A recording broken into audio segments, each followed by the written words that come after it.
Hi, welcome to Sacred Intelligence TV. I'm joined today by my co-host Susan Bainbridge and our very special guest Marie Berry, a financial advisor. Today's show is going to focus on finances because it doesn't matter where you are in life, what your socioeconomic status is. All of us can use good information on how do we save better for the future, how do we monitor how we're spending our money today. And so our financial advisor today will share some tidbits with us about that. We are going to begin today's show with Marie telling us a little bit about her story and how she became passionate with teaching about finances. Marie works with a major investment company, and she really helps people individually as well as families and corporations really take a look at their financial plans. So I'm really excited today to have her here so that we can learn a little bit more about what we can do to plan for our future. So I want to begin today right away, Marie, by having you to really just tell us a little bit about you and how you came into this business of financial consulting. Well, basically, I've been a business person for many years. I both domestically and internationally, and I love the nuts and bolts of business. I just think it's really important to know the basics of how to run a business, and then obviously how the numbers add up in every area of business.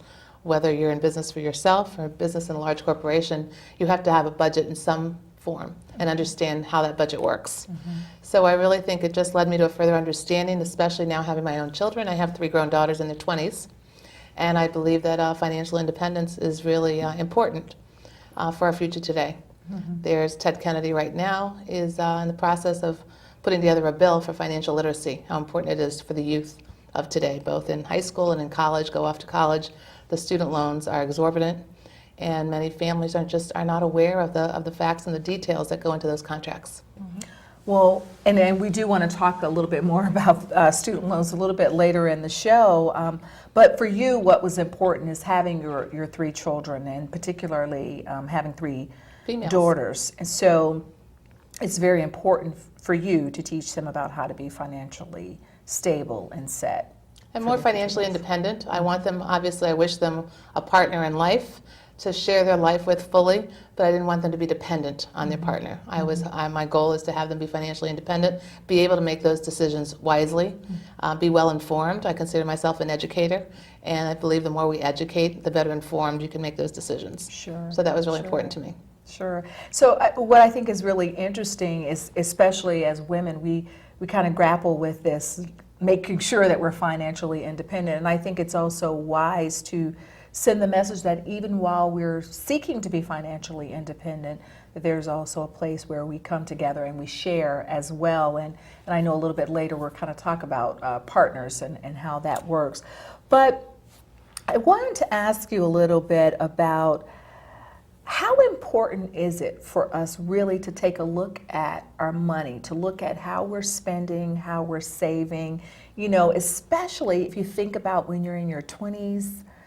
You want to go out and you want to just have fun. You've gotten through high school and you've gotten through college, and who's thinking about? So how important is it not just for a 20-year-old, but even for 50-year-old? How is it important? It's not even for a 20-year-old or a 50-year-old. It could be a 10-year-old who really wants a special toy.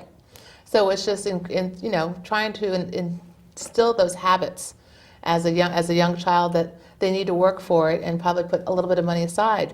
My husband definitely grew up where any part-time job he's had, his parents forced him to put half of it away. My parents were probably a little more lenient, but I do believe, I think the rule of thumb might be that you should put 10% of whatever you make. Whatever you make, you should try to live below your means. And even if it's 5% or even if it's $20 a week, the compounding interest and over time, you can see the effect. And just having that rainy day fund is really going to make you feel better and sleep better at night. It's really what it's all about. So yeah. I think that's really important because in terms of I struggle with my children sometimes with that, but I know I have a sister, whenever she sends them money, she tells them exactly what they need to do with it. So she'll say, a third of it is to go in your savings, a third is to go to the church, and then a third you can, do whatever you want. And so that's kind of her rule of thumb for whenever I send you money. That's what you have to do with it. But when I give them money, Doesn't work the same way. It doesn't, but that's really good. So for you, what about in terms of just charting out and really looking in detail?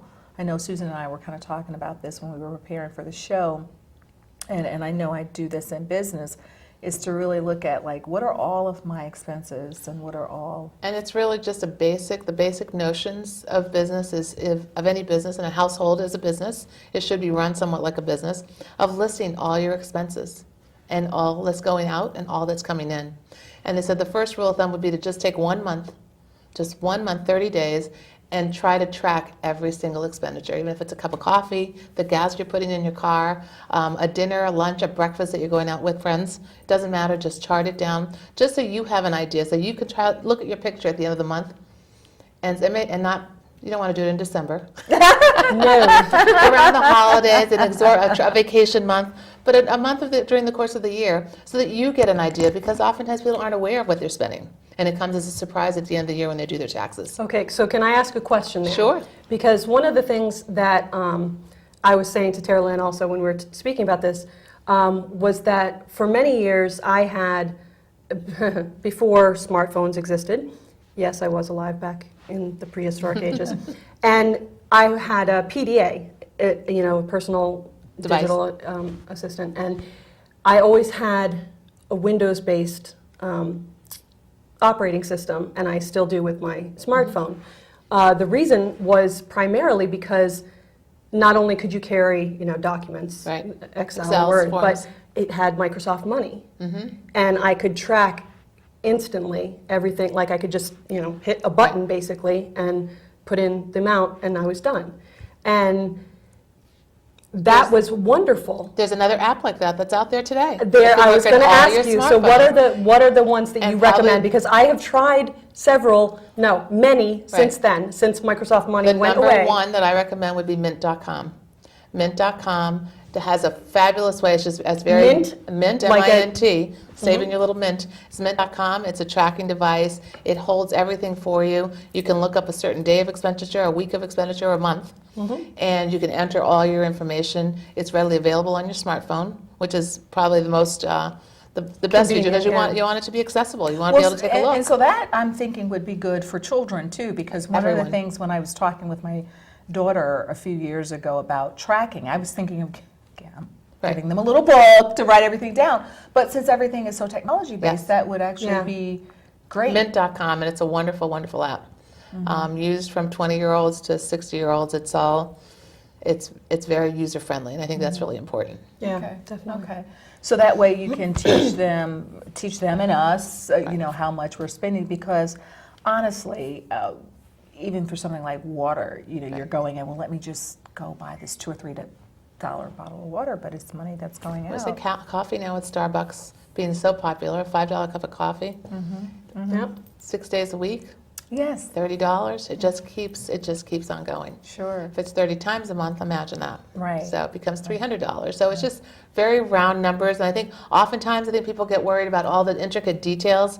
I don't know every last penny, but it's really important to have an overview. You don't need to know exactly to the cent what you spend on electricity or your gas, but to have an overview, a ballpark number that allows you to work with that and say, if I can save $50 here, I can apply it to this $200 item over here, and it just allows you to check and balances, and it's really looking at it from an overview and not worrying about the details, because I think that's why when many people look away and sort of shut down, the details become too overwhelming.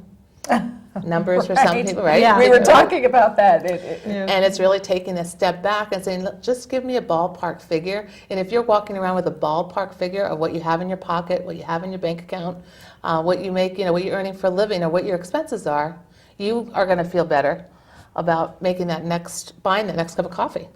So that helps us then to live below our means. Could you talk a little bit more about that? Because I know that we often have a lifestyle that we want to live. We want to be able to, well, for some of us, want to be able to travel or Enjoy the sometimes arts. it's just about the arts, or some people, depending on their circumstances, just really want to be able to go and buy the food that they Right. want to buy. So what does it mean to live below your means? And you Well, I know? think again, it comes down to the very, very basic notion of coming in and what's going out.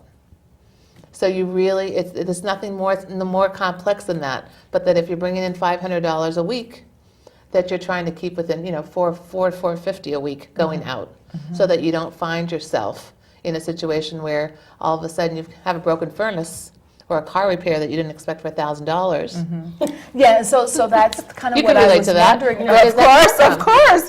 But that's what I meant in terms of just like living below the mean. Was there like a set formula to use for that? But you're really just saying, know what your basics. budget is, and And not even a budget. It couldn't be your budget. It's what your expenses And are. then What are just your say- expenses and what are you bringing in?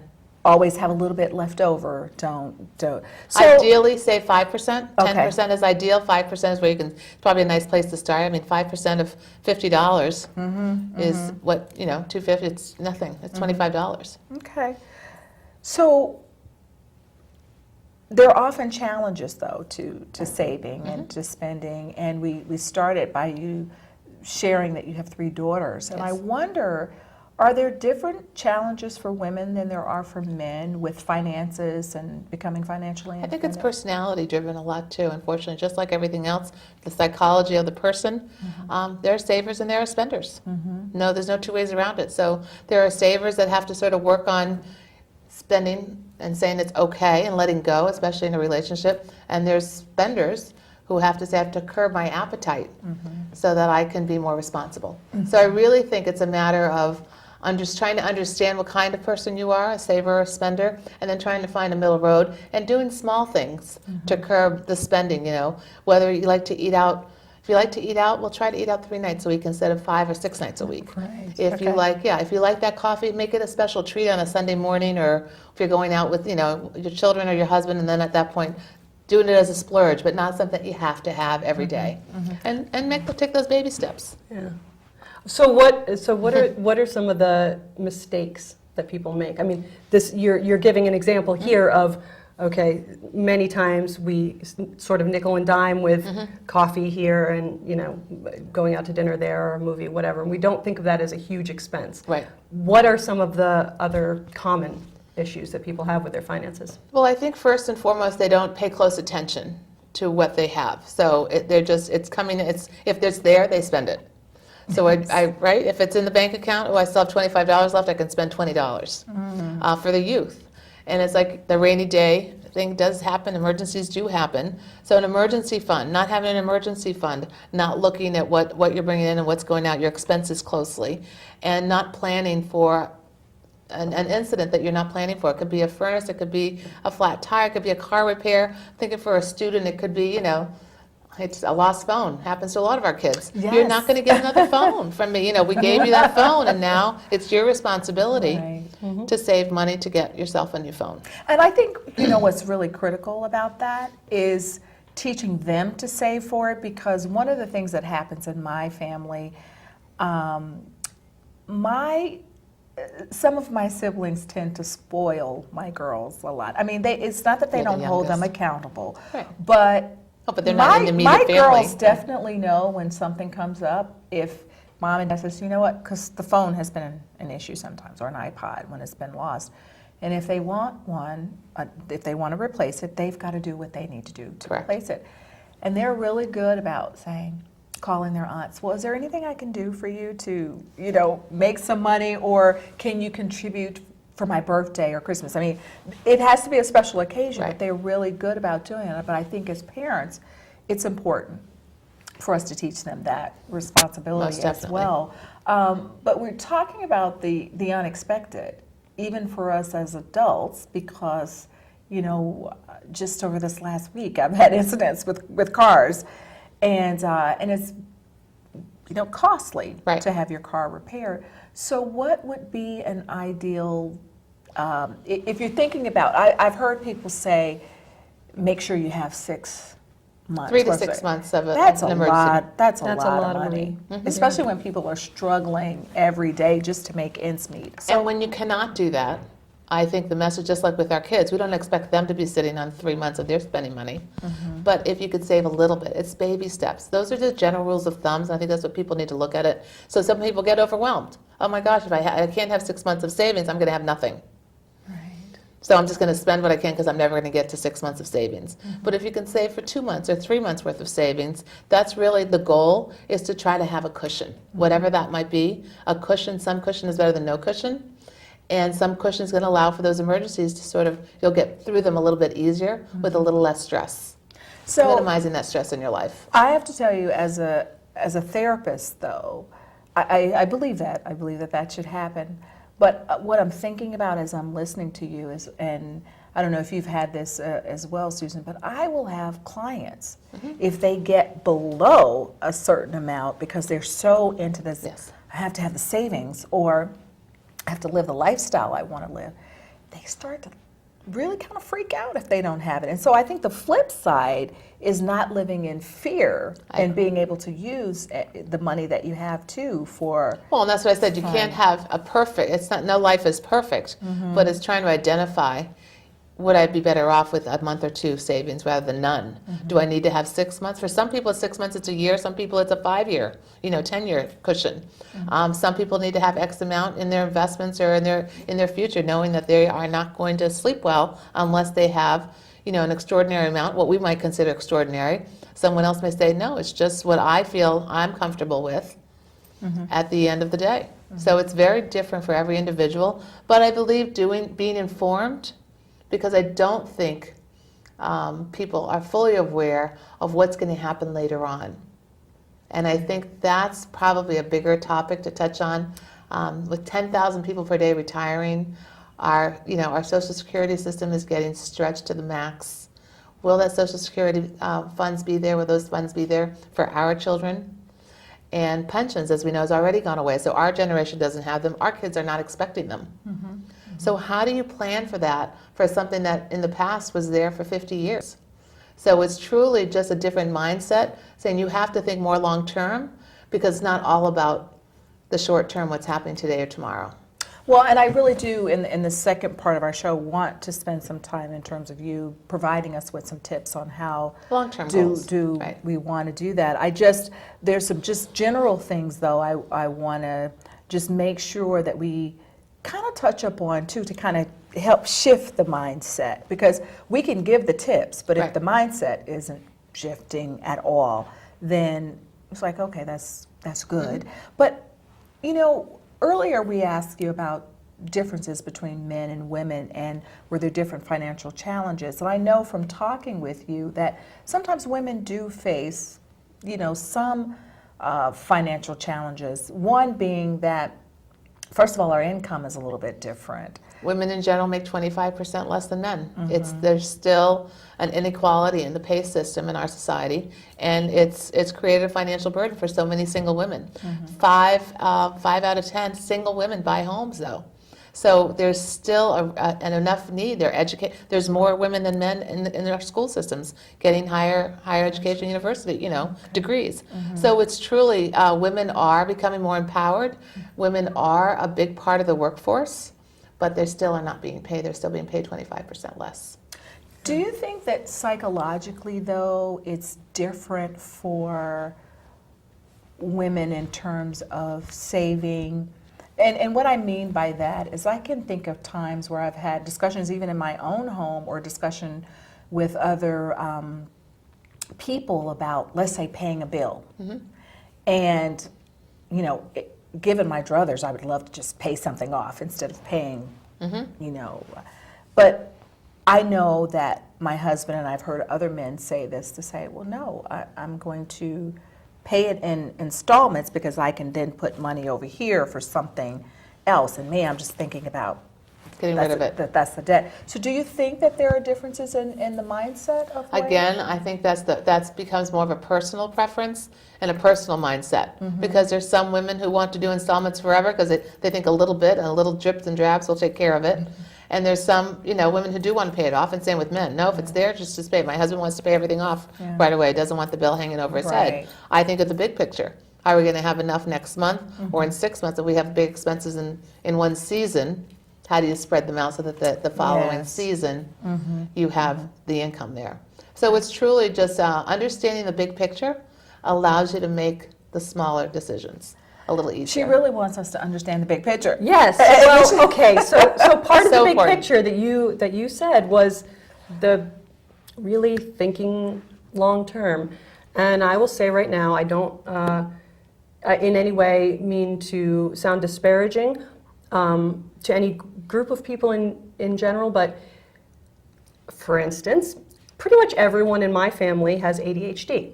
We're not so good with the long term. You know, we can do maybe Right. 3 steps ahead, and we can kind of have an idea of what the end goal might be, but really being able to Navigate. I yeah, really think to it's a good navigate word. all of those, to have the foresight and then to actually follow through each of those steps that need to happen, that's not our strong suit.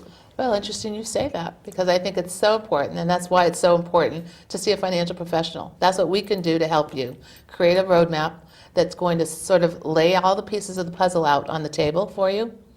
I could put it in a nice little binder for you. Oh, help the ADHD part, right? And then it's something that you refer to, and the idea is, what can I do today? And then what can I do 6 years from now? And what can I do 15 years from now that's going to get me to the very end? Because the truth is, we may all be facing a 30 or 40-year retirement.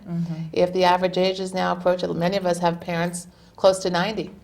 So if our parents have now already lived to 90, 95, what's going to happen to our generation? Are we looking at 100, 105?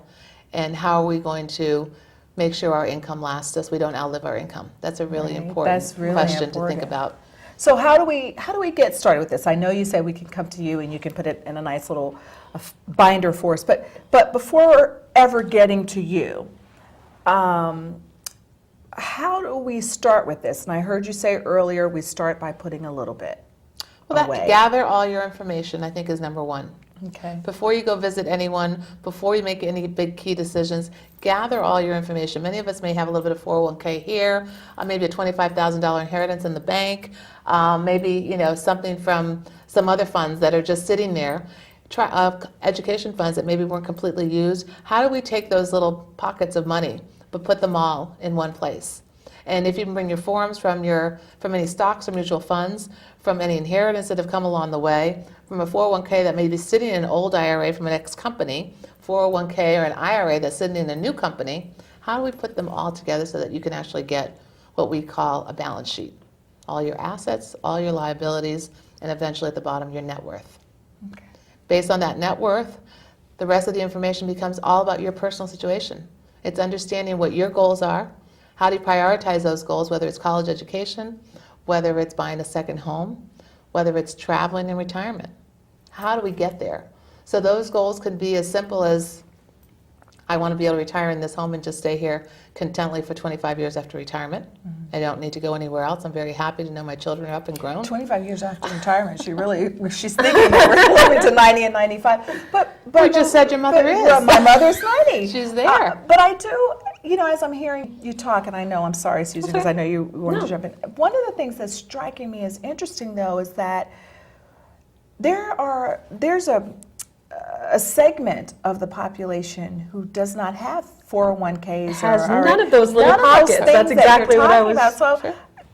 like, how do we help just people who don't have that? How do we get people to understand about saving a little or trying to plan financially when really they're struggling with their daily needs? Sure. And like you said earlier that it can get really overwhelming. Correct. And many of us just kind of shut down. And I think that's where we come back to the basics. Gather the information, understand where you are today, what lies ahead, what you might need, can you live off what you're making today, and how can you make that last, or maybe a little less. Because oftentimes we find in retirement, at first 10 years, the expenses go up a little bit. People want to travel, give money to their children, take them to Disney, and then it slows down again because their needs really aren't as great. They slow down a bit. They want to stay closer to home.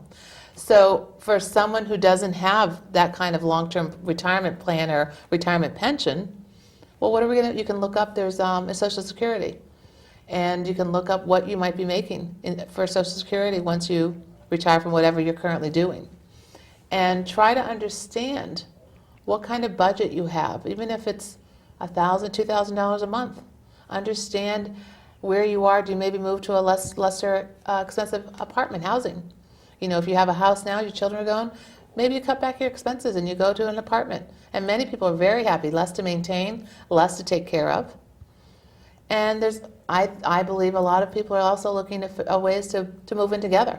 So Parents go with children, children yes. with parents. Because one thing I was thinking about as you're talking, you know, there's this huge controversy right now in terms of paying fast food workers more. Correct. And that's a huge debate that's going on right now. So, but I'm thinking about people who make $10 minimum wage or Right. less. And they're saying, listen, I am really trying to figure out how to put food on my table. And so to say live below your means, they're probably thinking, well, I'm already living as No, As frugally as I can, Exactly. and where. and that's the hard reality. yes. The cost of living in America is expensive, as is the rest of the world. So the global economy, and trying to take a look at just at choices that people are making around the world. Yeah. I mean, there are people suffering from, hunger. There's people suffering from unemployment across the world. It's not just here. So those issues exist, and they'll continue to exist. But I think one of the things that, as a therapist, that I would offer to people, they're still, I mean, it's hard, but I guess there's still times to maybe look at some other cutbacks. Like, let's say there might be people who are struggling, but maybe get their nails done or get something else done. But then again, there's, those segments of people who don't. Exactly. And they're still struggling. But I think your advice about really writing it down and looking at your budget, because maybe even for the person who is really, really struggling, to say something about writing and seeing it I on agree, paper seeing it in looks black and very white. differently, but also to not give up hope that things can change and be True. different, because often what we have to do is, when we take a look at what the picture really is in our life and what's going on, then if we have a clearer picture, not just here in our heads, because I can think about what I black spend and white. monthly, but when I put it down on paper, it looks very different. Once I have a picture, though, and I cannot get out of my emotional self, Right. the feeling overwhelmed, then I can think of what are the solutions to Correct. it. So from a psychological place, So can you tell us what are some of the most common ways that people start working to reduce some of their spending, increase some of their saving? Are there easy ways? Are there easy ways to reduce our spending other than, yes, like not maybe getting Starbucks every day or whatever? No, and I really think it's that everyday, the little expenditures that you don't think of.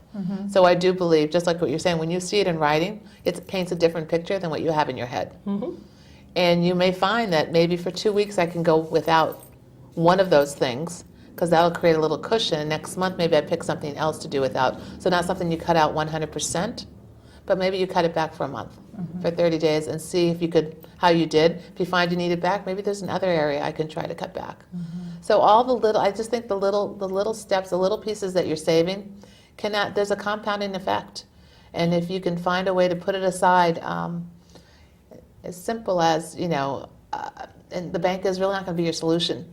But even if life insurance is something that's really key that people aren't aware of, that if you can get a small savings plans on a child and watch that compounding effect, and it was something as little as $20 or $30 a month, when they're how do people start to look at that, though? How do they take a look at what would be good Different life tools? insurance policies, or life insurance Investments, life investments? insurance, So- investments. So for the person who knows nothing about this, where would they start? Well, that's where I believe looking for education. There's workshops, there's financial professionals. I don't charge a fee. You're welcome to give me a call. I'd be happy to sit with anyone, because I do believe it's so important to get the information out. It's more about becoming informed. There's all kinds of resources online. There's magazines that are dedicated to just financial information, but it's not, unfortunately, not readily available, as we've said, as much as we'd like in schools, in colleges. And I think it's really important before our youth takes off into the world that they become better informed, so that they make those choices about debit cards, loans they're taking out, and trying to pick a school that's right for them without having it to be an Ivy League, or not even Ivy League, just an expensive, well-marketed school that looks like it's offering so much more than their state schools.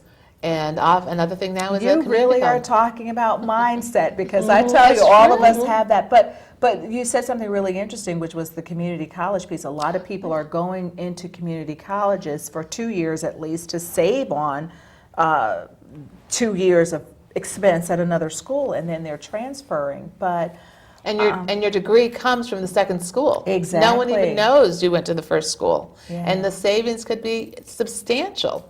So it's just considering those options and being open-minded to Well- different opportunities that are out there that exist. But you have to do your research. one and of your the homework. things, though, Marie, I know you just mentioned about educating and wanting to do that. I know you are moving into an arena where you are speaking. You know, you said people can come to you, and that's great, but you also have opportunities where you speak at various locations and getting into different places to speak, where you're just educating folks about like local libraries. So it doesn't really matter how much money you have. You can go to your local These are library. free, You are could free go places to- where you can go to get information. The community centers, the local libraries, and there's definitely several nonprofit organizations that will offer them just to SCORE as a company, as is an organization throughout Connecticut Health Small Businesses, but they do little workshops as SCORE? well, SCORE, and several others. But it's truly searching, you yourself saying, I've got to get more informed, and some of the responsibility has to fall on the individual to try to find some of the information that they consider so overwhelming. But once understood, once digested just a little bit, if you just take small steps, getting your assets, your books in order, laying it all out, where are your expenses, doing a budget for yourself, looking into some long-term goals, whether it's for saving for a house, saving for retirement, or saving for your children's education, and then trying to understand children's education, what are the various costs? Community college versus a state college versus a private college. There's a number of scholarships available out there. But the kids have to do the homework, they have to apply. Well, you're saying the kids have to do it. The truth of the matter is, It should be a family it should event. be- It but really should. Now, I'm just going to be really honest about this. That's a lot of work. It is a lot of work. But you have to say it's worth it. You think of, a couple hours a week or whatever it becomes, it's something that's going to benefit you long term and benefit your children. Would you suggest having like, a day of the week? I know in terms of business, I have a particular day of the week that I spend just kind of looking at my money. Your development day. So would like in your family, you should just have a day as well of just If that works for your just family. looking at- And if not, even just seeking the resources, or go to your guidance counselor at your high school.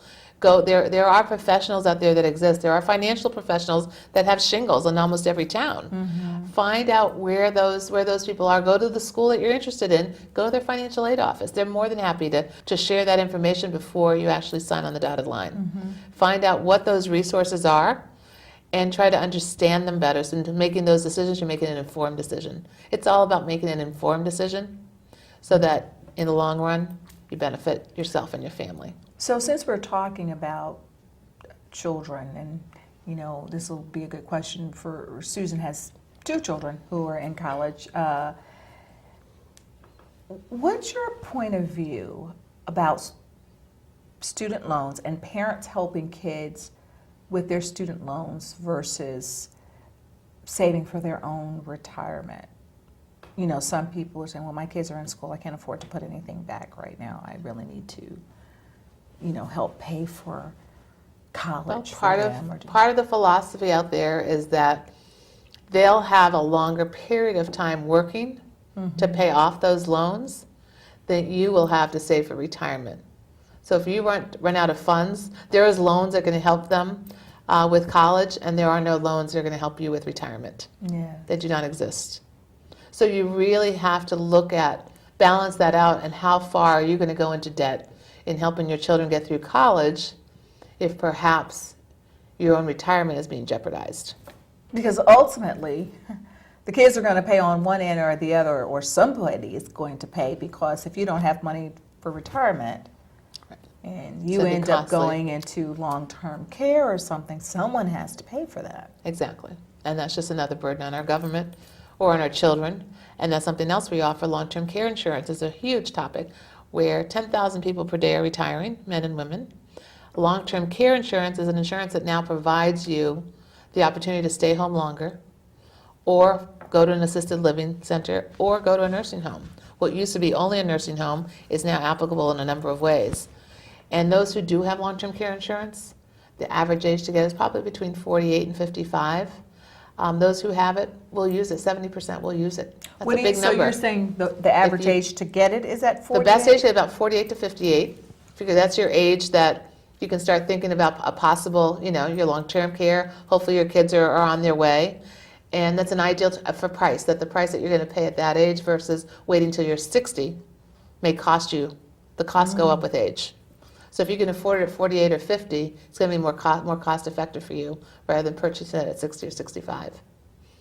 So what happens though if you, well, I guess it's like any insurance, you get Long-term care. and you don't really need it, but that's just. And we're like saying the anything, likely- you gamble. Well, what we're saying is no, now the stats are out that 70% of people who have it use it. That's a big number. Those are pretty big odds So, that you'll use it. so can in you some give form. us a round estimate of what one would have to start paying for? It varies. We offer, what they offer usually a benefit fund per month. An average nursing home costs about $14,000 per month if you were to go to a nursing home and have to self-pay. If they determine you have assets, you have a house, you have some IRAs, you have money saved somewhere, you'll have to pay, and the pay goes to about $14,000 a month. Unless you're Title 19, which becomes your award of the state, they choose where you go. Yeah. There's no control over what bed and where you'll end up. And everything you have to have, the minimum you can have is $2,500 to qualify, $2,500 a month in income, and that goes directly to them.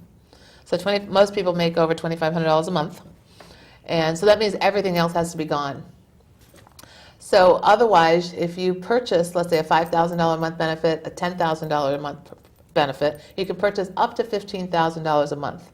You're actually buying a bucket of money for, let's say, $500,000 to last you. That bucket of money can last you for however long it exists.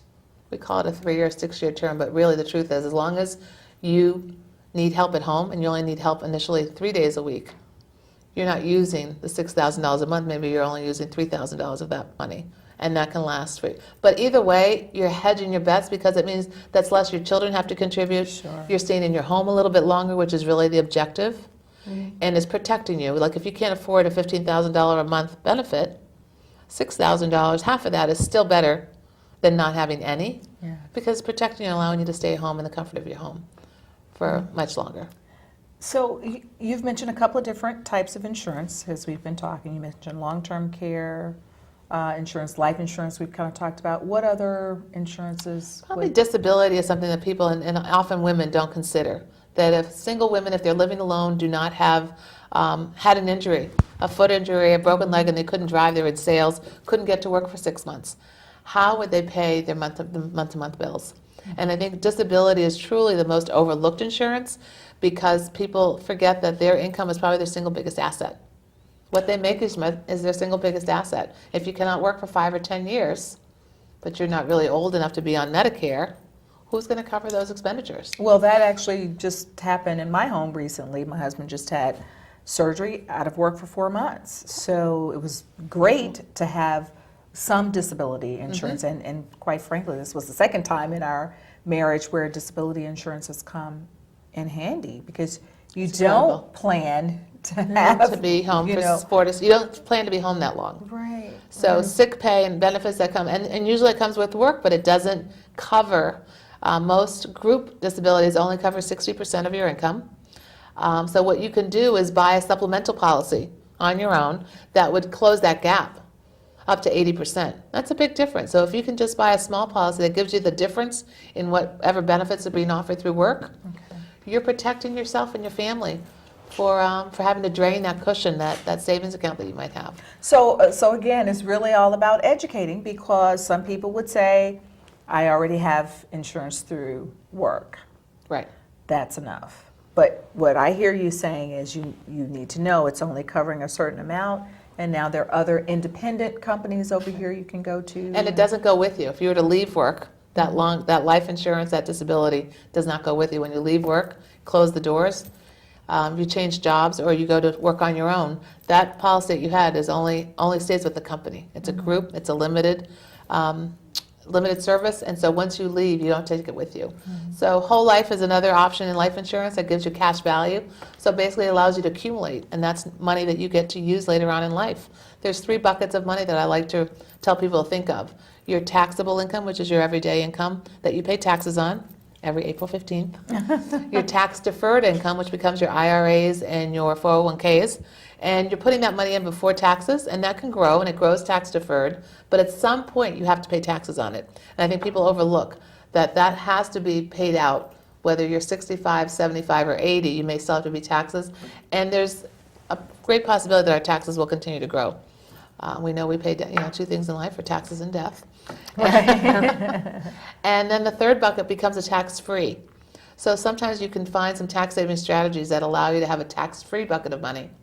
And life insurance sometimes is that vehicle that allows you to pull out cash in retirement without having to pay any taxes on that money. Life insurance, if it goes to your children, to the beneficiaries of that policy, go to them without any taxes. So people never really think of that.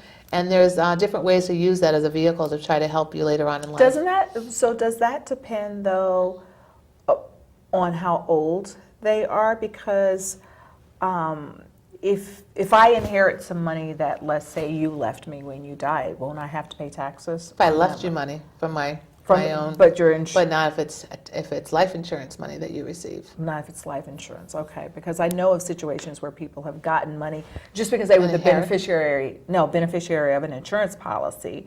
I don't remember if it was life insurance or not, and it looks like income, at the end. So I was curious. But I would like us to spend just a little bit of time talking about, because I know our time will quickly pass. We've talked a lot about savings. So I heard you say some really good things about just really educating ourselves and taking an overview of what we're spending monthly as ways of looking at the big picture here. And then you've talked about saving for retirement, talked about insurances, education. But what I'm curious about is, what if you're just in a lot of debt and you just looks like you can't see any way out? How do you get started with? Again, I would speak to a professional. I don't recommend it for everyone, but there are many that have filed bankruptcy, and allows you to sort of have a clean slate, but it does stay on your record for up to 10 years. So 10, not even 7? I thought it was 7. 7 to 10 years, yeah, Wow. 7 to 10 years, depending on your situation.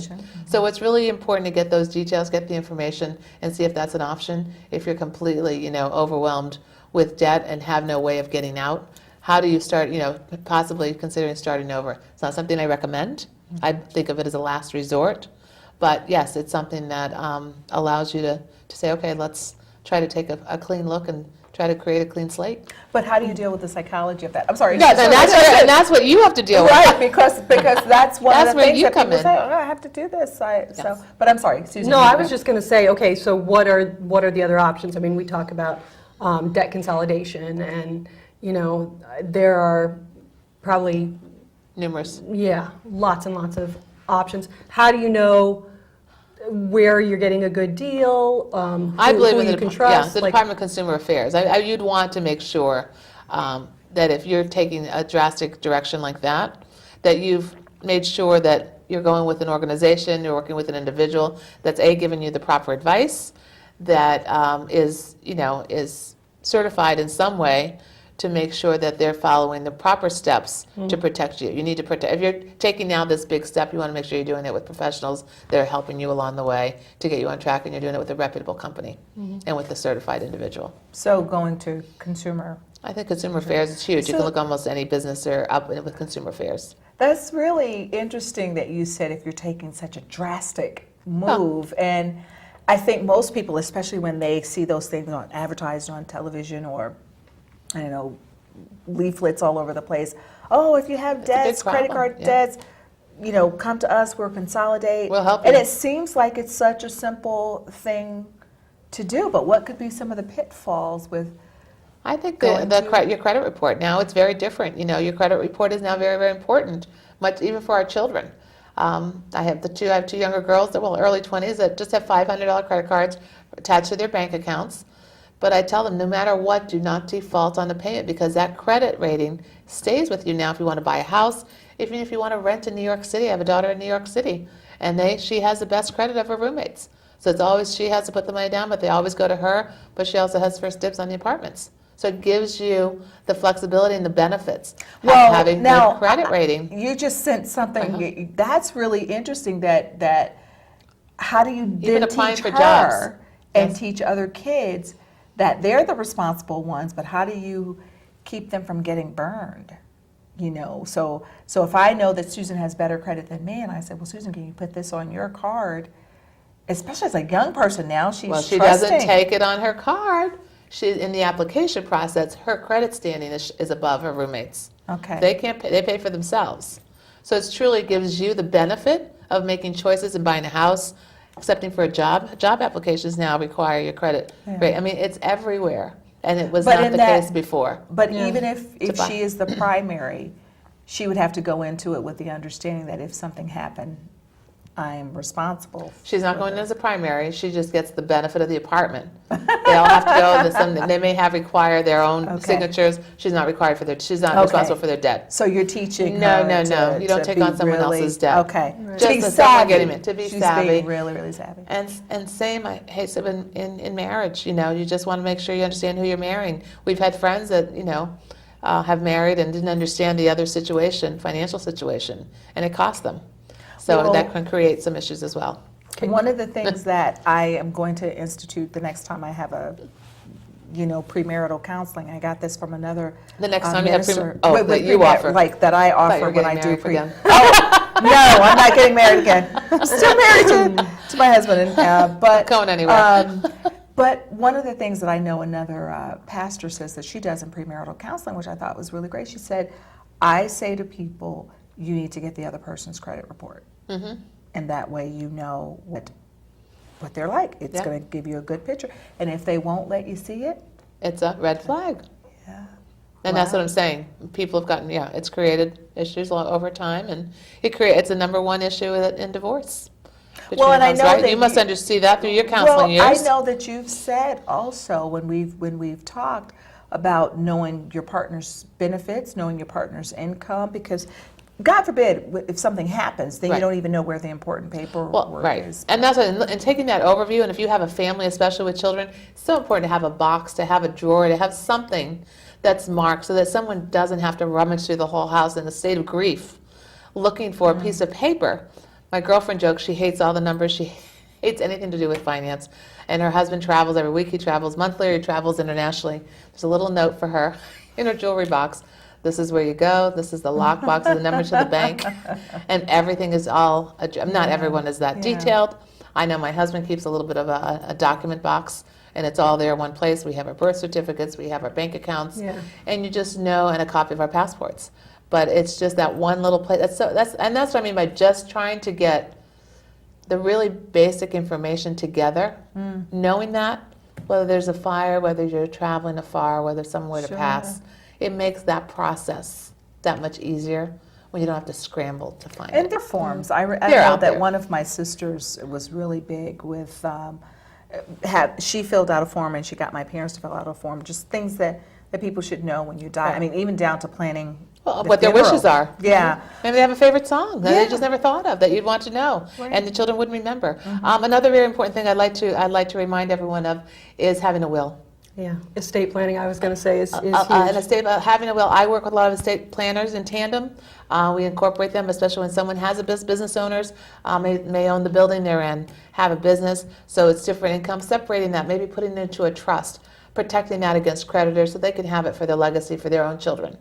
A life insurance policy can also work to protect the family and pay the taxes or the estate taxes at the time of death, so the children aren't burdened with those taxes and don't have to give up their family beach house, something like that. So there's Or pay lots for the of funeral even. and for funeral expenses or whatever, all that's part of it. But the idea is having a will and last testament really gives you the ultimate right to choose who you want to be, where you want your children, what you want your children to have, who you want to take care of, where you want your money to go to. Even if you have a charity, you'd like a little piece to go to the church or your charity. if it's written down, it doesn't have to be questioned in probate court. Sure. It just takes so much of that away, Okay. of the drama and the grief part. Let people just have a clear understanding, makes it so much easier. Okay. My father wrote us a note very early on, and his passing was truly a celebration of his life. We all spent a week together. Everything was in order. He'd worked for the government. The pensions just carried over to my mother. And it was just such a pleasure to have that ability to know that he had left everything, locked barrel, everything just signed away in a little box without us having to deal with it and going to court or anything. It was all documented. That's beautiful. Marie, though, before our time runs out, we were talking about paying down debt, and I just wanted to go back to that a little bit because we talked a little bit about consolidating. But if you don't consolidate or go through one of these companies, or some people, what they do is they'll transfer their balances over to another credit card and things like that. But what if you are trying to pay your bills, just the average Trying to person do it yourself. trying to do it yourself? Any recommendation for how you get out of debt? A small tip, which you've probably heard oftentimes, is to try to pay on the card or the loan with the highest interest. Get rid of that first. All you're doing is compounding that interest rate each and every month, each and every year. So pay down the high interest. If you have a government loan or a student, the Stafford loans, which are for the government, and almost every student receives some form of Stafford loans, they're usually 3 to 5%. But if you have a 17, 20, 28% loan, or a credit card, you're paying 28, 29%. Try to get rid of it, and maybe one at a time. Put a little bit extra in those cards, and then work on the next one, and then work on the next one. And But I don't think keep it makes adding. try your best. Yeah, that's hard. Yeah, that's hard. Yeah. Try your best. Okay. But trying to focus on those little tidbits, those little pieces, so that you don't get so overwhelmed, but focus on one thing at a time, because you're going to feel so much better that one's off your plate. So then, so you're paying that off, but at the same time that you're paying it off, you're trying to figure out, do I have a little bit extra over here that I can put away? What about this idea of paying yourself first? True, and that's where that little fund, the emergency fund, is really important. So we say even 5%, if you could start with 5%, when you get paid, if you could do an automatic withdrawal, that's the absolute number one way to do it. I believe if you put your own check in the bank, take 5 or 10, whatever that 5% is, put it in a separate account so you're not looking at it. It's not in the same bucket of money. Ideally, put it in an account, even in a different bank, so you don't have to look at it. But it's diversifying, it's putting that money in a separate account and knowing that this account is growing, and it's and assign a different purpose to it. How do It's you? your But savings how do you account. do that, Marie? With and Susan and I were kind of talking about this in preparation for the show too. How do you justify or say I'm going to pay myself first, but then you know that you owe other people money? Talk about Part of the pie. You put that pie in front of you, and however small that slice is, you take out a little slice of that pie and give it to yourself because you deserve it. And that's a pie is a nice way of thinking about Right. About what you That's do. what came to because- mind immediately, and I just think it's so important. It's just as important a bill as any other you have.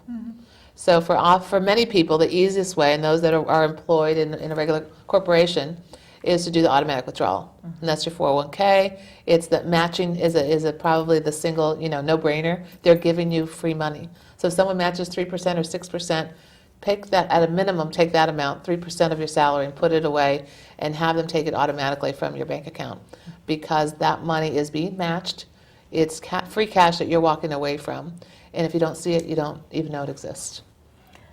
So in our remaining time, do you have to think about maybe 3 things that you would leave us with? You've shared a lot, and there's much more that we could, Oh, there's so could much. ask you about, but for our viewers today, what 3 things would you tell them would be important for them to do today, starting out? I think it's very important to have a will. It makes life much easier and avoids probate court. A will is very important. The second thing would be to take stock. Do a little homework, a little research, and take stock of what you have, your assets, your liabilities, and understand what's coming in and what's going out. And then thirdly, try to save, even if it's 5%, a little tiny bit for a rainy day can go a long way, because we all have emergencies. We all have emergencies that are unexpected expenditures.